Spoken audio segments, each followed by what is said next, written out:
Just at that point of time, they stopped me and asked, Shubhangi, tell me, if you have production constraints, how will you handle? So why they don't have any JNVs? And I told maybe it may be some political issues with conflict with Rajiv Gandhi's mission, but that was not the point. Not to miss any updates, please subscribe the channel and press the bell icon.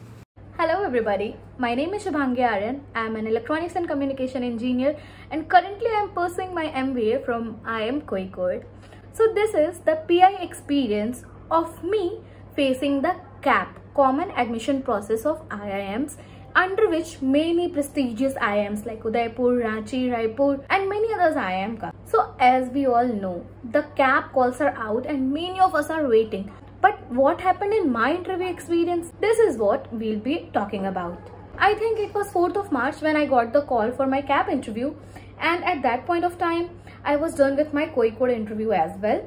But yes, I was thinking of like, oh, maybe it went something out of my hand, which actually it was not. But because I am here and but yeah, so it was a 15 minutes interview basically, and this is the ideal time a CAP actually take an interview of someone. And CAP interviews are basically surrounded around your SOP, your ACADS and little bit of WorkX. But for me, I personally believe this was one of the best interviews I have, because they asked me not only about my ACADS but also many cases around the WorkX I was pursuing. So I was working at BEL at that time. The interview began with my introduction, and introduction basically comprises of your WorkX, your education like graduation, your hobbies, your projects, internships and little bit about family. You can know more about how to introduce yourself. I have already made a video upon that. So just after the introduction, they picked the point, okay, you are a JNV graduate, tell me which state doesn't have a JNV. And I tell, sir, it's Tamil Nadu which doesn't have any JNVs right now. And then he asked suddenly, so why they don't have any JNVs? So at that point of time, I didn't know the answer. I said maybe they were relying upon their state-based education system more than a central government education system. They were believed and trustworthiness on their education system. And I told maybe it may be some political issues with conflict with Rajiv Gandhi's mission, but that was not the point. What? Tamil Nadu basically don't have any JNVs because they were not promoting the 3-language learning process which JNV makes you to admit. Like at a JNV, Jawahar Navodaya Vidyalaya, you have to study 3 languages, English, Hindi and maybe any other languages. I have studied Odia and Tamil Nadu was not agree with that. And still now they are not willing to have any program related to JNV. So they corrected me, no, it's not like that. Very second thing, as I recall, was basically based on my WorkX. They asked me how life at BEL is going. And I explained all my duties. Okay, I am an EVM engineer currently working in the testing department. We have to test EVM machines and then we send it to Election Commission of India and we have to prepare a stack.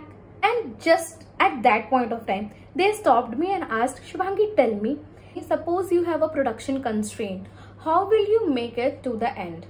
And I requested them to explain the issue. And then they told, Shubhangi, suppose you have to produce more than your usual production, what measures will you take to enhance the production?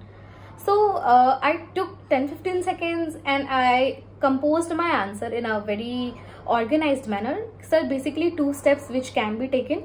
First, to identify the bottleneck operations, what all bottleneck operations we are facing, where our resources and time is getting consumed more than average and we have to work upon it. Maybe we'll be shifting some manpower or allocate some automated machines. Second thing is adding an additional line if possible, if we have resources in spare. So just to fulfill the need of the time, instead of 1 or 2 lines, we can make multiple lines to produce the units.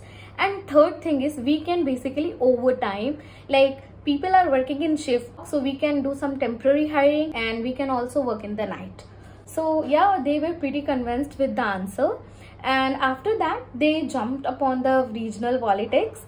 So they told me that what do you think about your state CM? At that time, Nitish Kumar was CM. So I was not very much interested in politics, but I personally suggested for any leader, when he started, when we'll look upon his journey, he literally worked on roads and electricity very well in the state Bihar. But yes, I believe his government is lagging for providing us a better education, since I believe educational institutes like engineering and medical colleges lag a lot. And even for conventional courses like BCom and BBA, we have very limited number of colleges. And second thing is the job provision, like they are not able to provide enough number of jobs to the ratio of people which are actually preparing for general competitions. So both pros and cons were told to them. After that, they said, it was basically an elocution round, I can say. They told ki Shubhangi, choose a topic yourself and tell 2 minutes without stop. So I choose the topic women in leadership. I composed the answer starting from history till the date now, with the Savitribai Phule's education, and then running the companies like Mamaearth and Nykaa. So yes, we have multiple chairperson in banking sector as well. Once I was done with all education, work premises, learning ability of a woman infused for my 2-minute elocution for the topic, they asked me to tell 5 women leader in business world. So I told them about Mamaearth, Nykaa and Sugar Cosmetic, and 2 more which were at most like top at that time. So it will be an advice as well. If you are a female and if you are choosing something upon leadership, or even if you are going there, because it is a time where gender equality and many more factors are in surrounding a lot. So keep remembering some of the few names about invention and inventories, as well as in the business world where women are leading. This was all set for the work ex as well as my presence of mind. Coming to what my course, they didn't ask me anything specific about my course except to explain the frequencies. I think people don't know electronics much apart of it, or it is the foundation, that's why they keep asking frequencies and nothing much apart of it. Then another question which was a hit was, what is your vision and mission of the NGO you are working for? So I am working with an NGO Puraskar organization. They are working for providing free education to underprivileged students, basically by online mode. And we have now opened our tie-up with some of the schools in Delhi as well as Pune for our classes. So our vision is to provide good education and extracurricular activities included, and overall development to underprivileged students. And the mission is to fulfill somebody's kalam se kalam tak ka safar. And that was it. I think they were pretty happy with the interview. Eventually I converted all the CAP calls. So yeah, I think that's it. For an CAP interview, you should be prepared with your SOPs, your education, your work ex, little bit of general knowledge. That's it. More or less, you have to prepare this. If anything went out of the odds, just be confident, try to answer it as much as you can. Otherwise, please avoid yourself to tell any kind of nonsense. Rest, they are there to select. Have a positive mindset. All the best.